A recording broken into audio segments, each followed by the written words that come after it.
Chapter 11, Earth Game.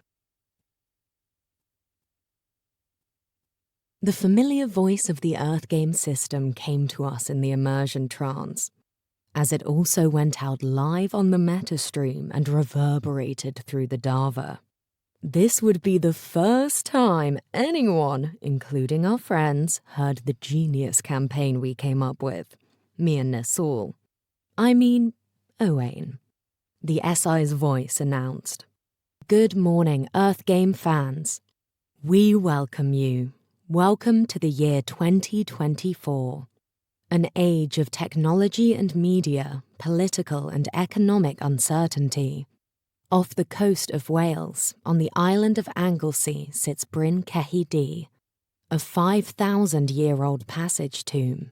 Today, though, the National Trust is hosting Open LARP at the site, an event which promotes arts and culture through the exploration of fantasy in live-action role-playing. Everyone is there for a good time, but there is concern that a local political group, Britain First, may make a demonstration. They're known to not like diversity much. I read Nissel's mind and she, Scully, she is not a fan of some of the stuff I added.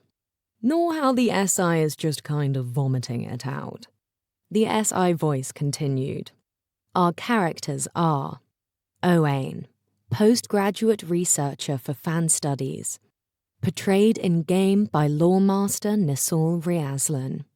Dorothy Meir, reporter for the local paper, there to cover culture and analyze it, but she tends to deconstruct things too much.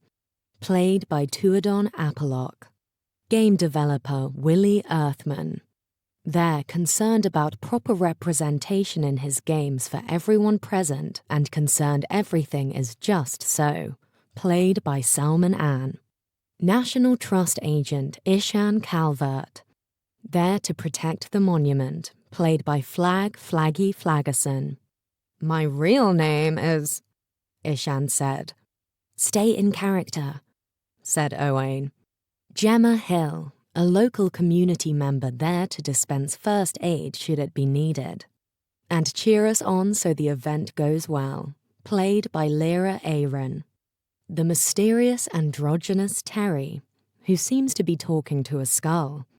The skull played by Scully, and Terry is the Lich Lord, even though you all think it's a cosplayer. Tuadon thought to himself at this moment how the SI was speaking a lot like the stream of consciousness I talk in. And he's worried about his game looking stupid in this demo. I'm not sure why. People like things to be nice and clear. Show not tell. Show and tell, I say. Dorothy walked up to Owain. Interesting event. Not everyone is in costume. It's the first time they're doing this, Owain said. Dorothy, she said, extending a hand. I am more an observer than anything else, though. Owain reciprocated the extended hand and shook it reluctantly. How so? I'm a reporter with the North Wales Chronicle, Dorothy said. The LARP. It's an interesting choice. I guess you can be whoever you want here, Dorothy said, glancing around. And you're always playing a character, aren't you, even when you're yourself, said Owain. You're not in costume either, Dorothy said. I'm a researcher. Fan studies in this case. Curious who comes here and why, Owain said. Willie Earthman strode up, 2 cups of coffee in each hand. Can't get enough of the stuff, he said, taking a swig of one. Sorry, I couldn't help but overhear. I'm a game designer. I'm here to study things too. You know, figure out how to represent every identity equally, but also in the right order, without offending anyone, other than those people who deserve to be offended, Willie said. Dorothy was noticeably annoyed. Well, I write about events I see factually. And I remind everyone when I write that nothing really means anything. Like this open LARP. It's interesting, but also not. At least you care about trying to figure out some objective truth, said Willie, frowning angrily. Me, I see the world as murky, wishy-washy grey. Well, Willie, maybe you see it as nuanced. I turn the contrast up on everything all the way, you know, and never really do anything with the stories I write. At least you're trying to do something with your game, said Dorothy, boiling with rage. Owain walked between the two of them in a sheepish attempt to defuse the situation. Maybe we could check out the booths? That's what I was doing, Tuadon, said Willie, completely ignoring Owain's pleadings. I realized I was just a tavern stall philosopher. I was hoping, though, I could help you focus that intent of yours. Through something. Choose something. Since I can't. Owain sighed, holding its face in one hand. There goes the campaign. Owain winced, suddenly remembering that these very important people were having a schoolyard screaming match on a global Nemo stream. Tuadon Dorothy took a deep breath, finally regaining control of her emotions. Selman, you're right. I have been far too focused on my vision. Tuadon Dorothy raised her arms for dramatic emphasis. I keep thinking of how it would feel when Earthgame made things better without any clue how or what that would look like. I had no plan. But maybe with your help I could. Tuadon Dorothy froze, suddenly remembering they were airing their dirty laundry to a live, global audience. In that moment, Tuadon wished an entropy would destroy the world. I walk up to Dorothy. Hi, I am Terry, and this is Scully. I hold you up so Dorothy can see you. We're here to look out for those mean Britain First guys. I bet they want to harass some LARPers and film it on Instagram to say they owned the libs. Tuadon looked at you, Scully, confused. How did you even... Tuadon cut himself off and closed his eyes to refocus. Opening them again, Tuadon resumed as Dorothy. Hello, Terry. If anyone looked like they were here to cause problems, in all fairness, you have a ski mask on in the middle of summer, Dorothy said. Owain walked up alongside Dorothy, giving me a cautious glance. And you're merging like 2 or 3 different things there with your analysis, Terry. And it would have been more interesting to see that, Terry, said Willie, face-palming. Fine, Scully. I'll open the interface with that fun little hand motion and start adding some stuff. They want action. How pedestrian. But so be it. Lich, Terry, you opened the interface in the middle of a stream. Owain Nissal cried out in what seemed like physical pain, watching her glorious dig at Drothla going down in flames. Owain was right. She is the game master. The changes wouldn't take effect unless she inputted them. I took Owain's hand and put in the authorize motion. 3 new NPCs spawned in. They have very high, tall-waisted pants and Union Jack sweaters and black cowboy hats. Who says I don't know how to write action? I'm mixing up too many things? How dare you, Scully fellow?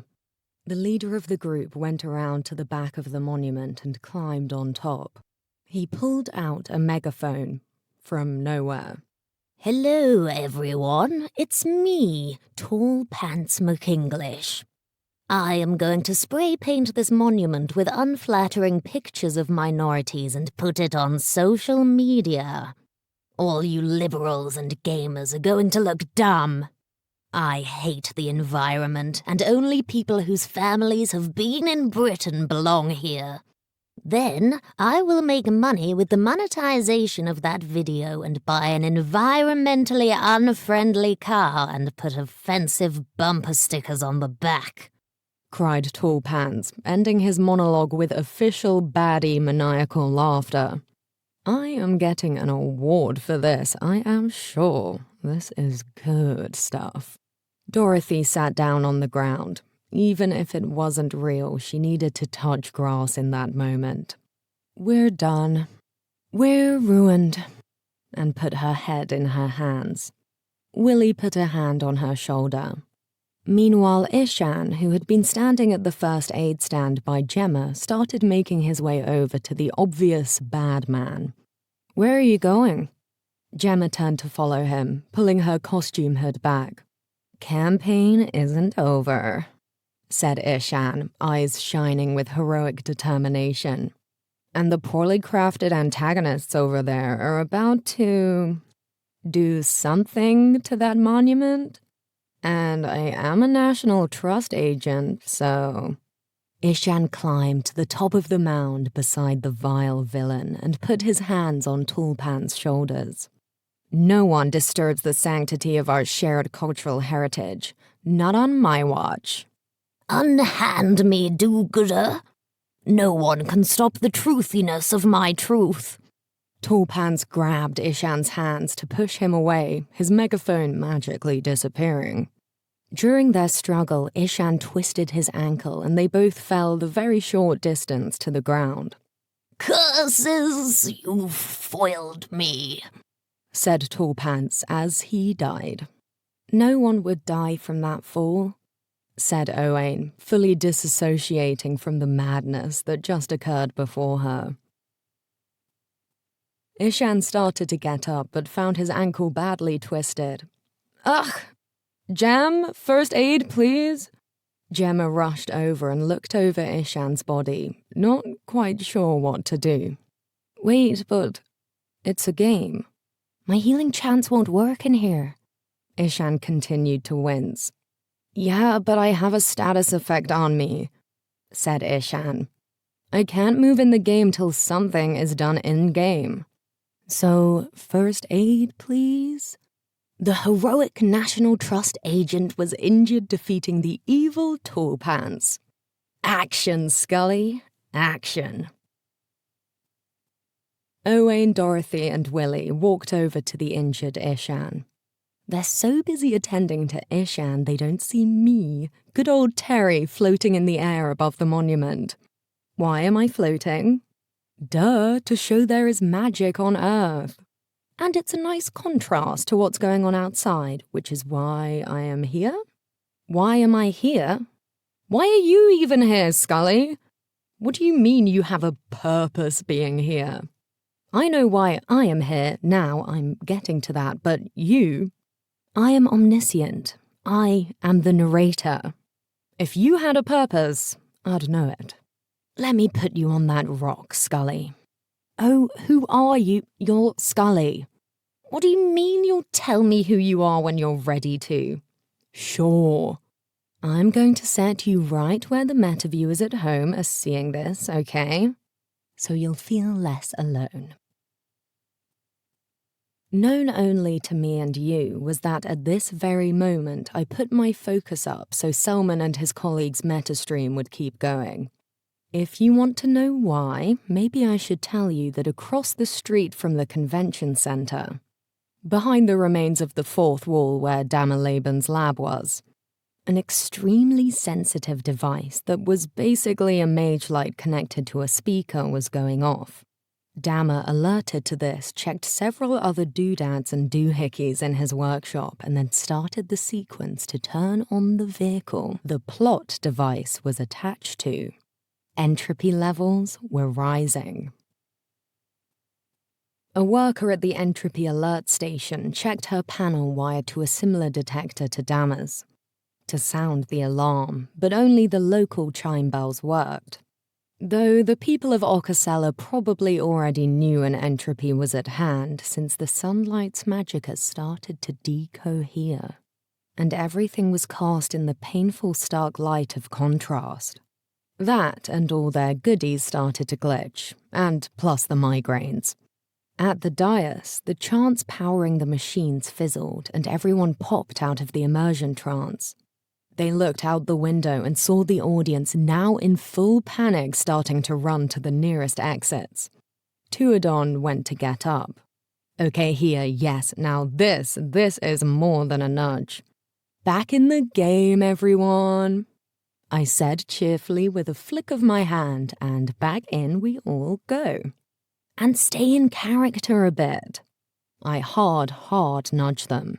Hard nudge, Scully. That old man is floating, said Dorothy in disbelief. A great entropy has come, thought Tuadon within.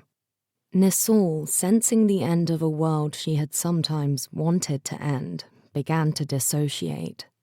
Her thoughts beginning to break down with mania. Maybe magic is the answer. To change the objective world, Nisol said with Owain's voice.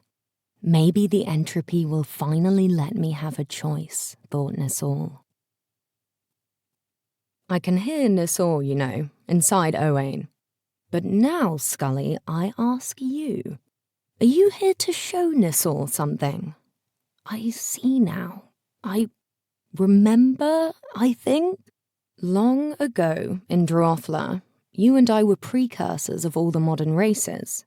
We knew an entropy to end all entropies would come, didn't we? That the way to stop it would be to start it early. We knew we'd need to convince the people of that time that coming together and getting past the narrative, or at least seeing past it, was what ended it. Even if in actuality it was to prepare them. To give people a story of an immediate consequence to prevent an eventual actual consequence. To change it. It took me weeks to go into the divine Lich form. But you stayed with me. Until I slept. And after you died, you were interred next to me. But who am I, Scully? And who were you? That's lost. I didn't make up that we were friends, though. And I think you really did interrupt me all the time, but meant well. If I had the ability to, I think I would cry now. Normally, the SI would have crashed, but I am keeping it going. But even for me, Scully, the light show in the sky, keeping the meta stream going, and keeping everyone watching it and not all running out of their houses, I need a little relief. Like slipping your shoe off under a desk. I'll let the character overlays dissolve. That's better. Nisol noticed me talking to you, still in her mind wobbling between her inner and outer world in a dissociated state. What is that skull? She asks. Can I see it? If you hold it, you'll be the narrator, while you are holding it, at least, I say. She's already wearing my ring. I think that's my ring. The little black one. Was it your ring? The observer's ring. The narrator's ring. Or the editor's ring, Scully. I remember it itched. You pass between us. Now I am holding you. The Lich Lord calls you Scully, but it seems it knew you in life. Lover, friend, sibling. That is not clear. I can see around your meatus lobes and your jaw you are a perfect precursor. No one skull enough would prove it, but if you and the Lich Lord were from Drothla, your very existence proves that even if we are not the same physically, it was not divine forces which sundered us biologically. It shows the hypothesis has meat and merit. Nisol, I would like to go now, said Owain to me in my head. Either end this story or go back to you playing me. What do you see in the skull? I asked it. It's a skull, Owain said. It's my reader. It's the person listening to this story. If I wrote my own story, magic would come out of it that would let me solve my problems and be happy. Or win. But magic coming out of my reader, what would that even be? How about your research works and helps people, and you find meaning that way? I suggest, and then correct myself. No, that's not you. Yes, that happens, but, I continued, I realize the Lich Lord is extremely uncomfortable without you in its hands, so Nisul passed you back to me. Oh God, Scully, I did not like that. Nisul narrating in first person was fine, but it was icky and ooky for me to be in third. Nisul realized you were a precursor. A perfect precursor of all sentience. I was wrong, Scully. You were important. How did you know? Nisul, you still have to do the dig, said Owain in her head. And what do you have to do? Nisul asked Owain in her head. Live with uncertainty. The only certainty is death. Or uncertainty you might get what you want, or... But I can leave you a gift, said Nisul. She answered for it. You're my character, so I can give you certainty. You can be perhaps more than a person. Or a person who does what characters only say, Owain said, fatigued. Suddenly the illusory screen of the immersion trance shimmered and shook. Nisul came back to the present. What was that? She asked. A sixth great entropy is starting, I said. Starting or you're starting it? Asked Tuadon, stepping forward. I can't or won't say, I responded. I turned to Nisul. Nisul, I said. Why are you here? Her eyes were still a little glossy, but she was steadily pulling out of her dissociative state. To prove Earthgame works both in terms of being fun and for social representation. Why? I asked. Because then I can get the money for my dig at Drothla. I can prove common origin, I can control something, because the world is magical and magic is probabilistic and imprecise, and you can never really control anything, but maybe I can control this. Because pure cause and effect isn't real, and all my life I wonder if I like to imagine it was so I could avoid the question of whether I can even live my life as well as others. She steps closer to me, her eyes fixed on you, then back up at me. Can I see Scully again? She asked. Why do you want to see Scully? I asked. You did magic. Maybe I can. Maybe it's in Scully, she said. There is magic, but not just in Scully. It's everywhere. In me, in you, in this land, I said. Well, magic that can change the objective world, the one where Owain lives. Nisul's eyes were pleading, but her voice was firm. Yes, but not by turning off gravity.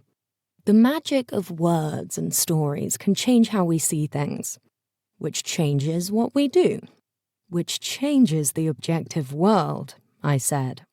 Let me see Scully.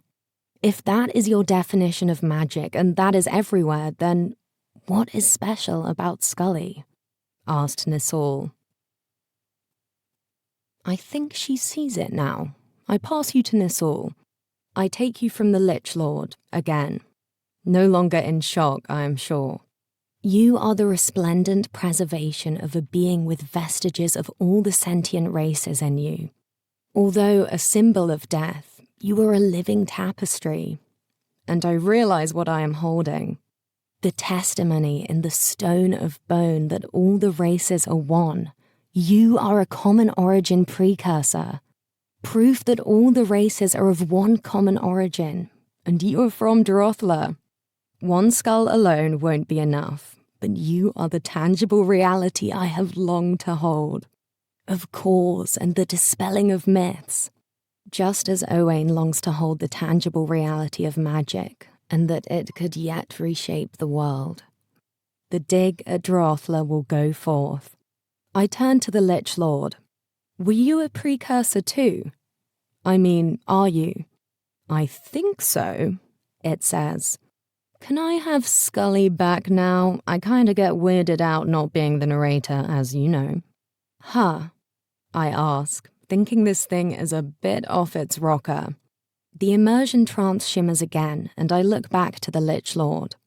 Did you bring a great entropy? I ask it. Sort of. I am simulating one. I've turned off our little character broken broadcast here, so this conversation isn't live. The feed is all glitchy, but I will put it back for the grand finish. I need you to go back into your role as Owain and hold Scully. You need to say as Owain, you realize that while the tangible evidence is that while everyone on Earth ends in bone and death and there is no magic, there is the magic of the story.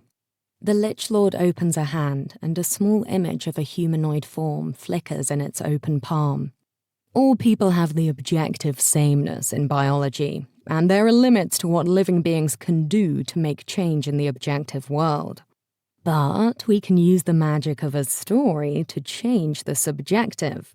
Or something like that. The Lich Lord closes its hand and the image vanishes. I wrote that for you. If you give Owain magic or not is, I suppose, your secret. But perhaps it chooses not to use it. Wait, are you faking a great entropy? People will panic, I say. Faking? Not exactly. It's a real great entropy, just this one can be stopped. It says, turning its head to watch the trance continue to shimmer with the fluctuating energies. Then what will stop the great entropy? I ask. The Lich Lord looks back at me again, the green motes of flame inside its black helmet flickering. Me. When I want. We didn't just see another great entropy coming when I went to sleep. We saw this. Half of you living in a story where the light elves and incarnates were the villains, still holding on to power. And the other half of you living in a story where you feel you're being told what you can feel and think. It raises its hand and the flickering trance slowed to a gentle pulse. So, we thought we'd bring you another entropy to bring you together again. It says, because at this rate when a natural one comes, it will be the end of you. And you are all our children, in a sense. It looks back at me, and despite its lack of face, I can feel it smile. Salmon walks up to me, keeping a careful eye on the Lich Lord. Nisol, you need to do what it says. For the game, that means Owain proclaims there is magic, in a sense, in the story and what it can motivate. Then, when you conclude the campaign, tell them the truth. The Lich Lord is forcing a great entropy because we are too polarized, but it's not real. It's not evil. When it sees its plan won't work, it will stop. It's not going to kill people over an idea. Hearing this, Tuadon walks up beside Salmon, offering him a severe look. No! You owe it to those people out there too, and your character. Have Owain proclaim there is real magic. Actual magic. Break the damn lore of this story. But Tuadon pauses. His voice grows harsh as he points to the open field around us, implicating the world beyond. Feed them a story in real life. If they need to play a game, so be it. When you leave character, tell them they all need to concentrate on what it means to be Arcasellan. Show them the skull, how we are all one. Tell them only by remembering that will the Lich Lord and the Great Entropy stop. But that's a lie, says Salmon, staring at Tuadon in shock. Tuadon refuses to look at Salmon, his features growing sharper as he clenches his jaw. Is it? It's a story. To wake them up from another story. This entropy may be a ruse, but the road we are headed down if we keep living in all these constructions is as fake as Earth. But the consequence is as real as entropy, as real as magic. Tuadon meets Salmon's gaze, his slate-grey eyes like chips of old ice. That's not a lie. I came here for magic, I say as Owain, then as myself. Pure cause and effect, I say. A way to change what I couldn't accept. Tuadon shoulders his way to Salmon, the distinct difference in their heights starkly apparent. The older light elf resists the urge to reach out to me, unsure what would happen if he touches the skull. The Lich Lord hears these thoughts through you. I hear them now. Tuadon's voice softens slightly. He has something to say, but chooses to say it as if I were Owain. He flips back and forth a moment in his head whether to address me as Nisul or not, but decides it doesn't matter. So you're here for two magics. The magic of the narrative to make meaning, to control how the subjective derives from the objective and how the subjective influences decisions which in turn become objective, says Tuadon. But also to seek the magic that may not be there, to reshape the objective. The parts of the objective that cannot be changed, the part that does not exist on Earth. Salmon's eyes narrow as he moves forward to stand beside Tuadon again. Or is this an excuse? You know you have power enough without magic to author your own life, but you abdicate that. Or perhaps this Earth in this campaign does have magic, but you lament its inaccessibility because even with it, you'd still abdicate power. Salmon speaks to me, but I can feel he is speaking more about himself. I need a moment with Owain, I say. I enter my headspace. I am about to play the last turn as you, I say to Owain. I know. You have me either proclaim there is a real objective magic or that there is magic in a sense. In one scenario, I guess I get back what I lost the old-fashioned way by being less limited in my thinking and proving my model. The other, I make Earth better with arcane power, Owain says. But either way, I find truth and get back what I've lost, right? You wrote me a happy ending. It's the least I can do for you, I say. But as far as what your revelation is, that's up to you, I say, said Nisal as she went back into character as me. Now, I am Owain in the small room at the laptop. It's a game, says Nisal, her voice beside me and within me. So is what the Lich Lord is doing. It's okay, Owain, you'll get it in the edits, but this, I am giving you magic, higher awareness, and a happy ending. But you'll have to choose what kind of magic and what kind of awareness. And if that's how you see it, I feel a rush of warmth. A surge of something billows outward from me and hurtles through space around me at impossible speeds. Light begins to crackle beneath my skin. I am me again. I see that we now have our character shrouds on again. Well, Scully, now I'm supposed to hold you up and make some grand decision. But I think I will leave that decision up to you. The Lich Lord and I are both holding you now. Scully, you're back. I hate being in third person. Ugh! It feels gross. Like what wet socks must feel like if I had physical feet. Sure, second person's not great either, but it's not wet socks. You've been like someone who's 2 hours shy of sleep, Scully, but wet socks are worse. Now, I wonder what Nisul will say. I see now, I say as I take my last finger off you. There is magic in this world. You think it was clever? I think it was an anticlimax. Reasonable people can disagree, Scully. The others lost their character overlays, but Nisul stepped out of Owain. It remained spawned for a moment. Owain reached in its coat pocket and handed Nisul a protractor. And Nisul fidgeted off the black ring and handed it to Owain. How will that last when the immersion trance breaks? Nisul spoke to someone. The great entropy is as real and as dangerous as we make it. We're always in games. We're always in stories. We need to accept that they always are and are not real. The great entropy is only a threat when we think stories are objective, because then they can't coexist. Then we can't coexist. If we accept the game as real, but subjective, we don't need to fear losing our story to the world or our world becoming a story. Then our stories can coexist. We can coexist. We can tolerate existence. We can make sense of our personal realities just enough to not destroy the shared one. Well, that was ambiguous. I bet Tuadon and Selman both think she went their way. You know what she meant. Okay, tell me.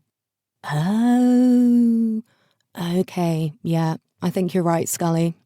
With that, the sky cleared outside and the immersion trance ended. It took my fatigued friends a moment to come out of it. They didn't realize I had gone. Tuadon looked at the assembled crowd. Some were still in mid-panic, running towards the convention hall exits.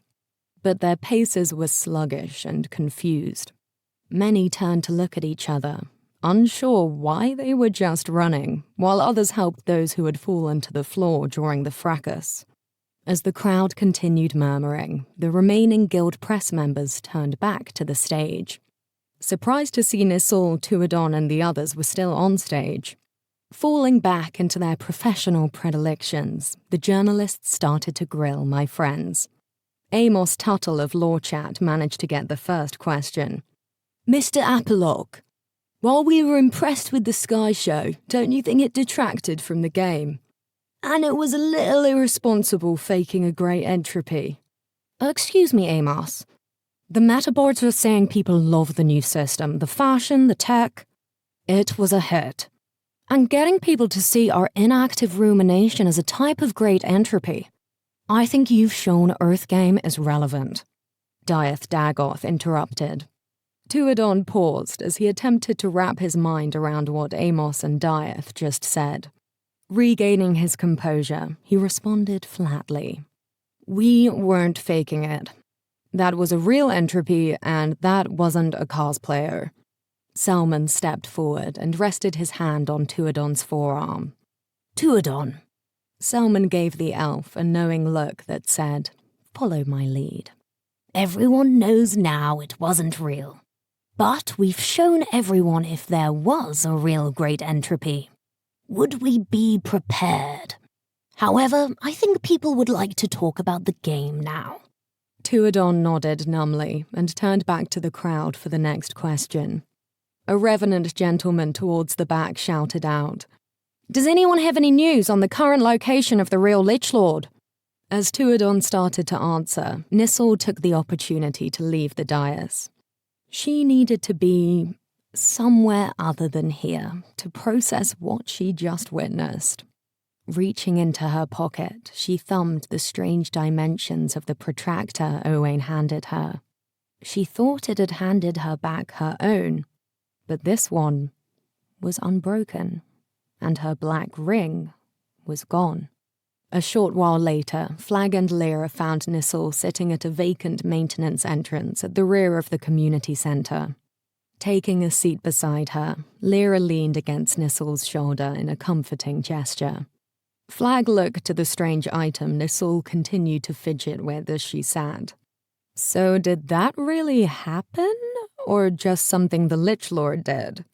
Nisul looked up at him, a small smile playing at the corners of her mouth. Holding the protractor delicately, she showed it to him. It happened, Flag. It was real. I just don't know what kind of real. Just that it was. Nisul felt the relief pour out of her as hot tears streaked down her face. Lyra gently wrapped her arm around Nisul's, squeezing gently. Nisul rested her head on Lyra's and just let herself exist in the moment. Flag stared at the well-trodden earth before them. Thousands of feet had walked these lands and would continue to far into the future because of what they did today. Looking back to Nisul, he felt uncertainty for the first time in a very long while. What do we do now? Nisul took a moment to wipe tear-streaked bits of vibrant red hair from her shadowy face, taking Lyra's hand and reaching out to Flag's with the other, and smiled. We live, whatever that means.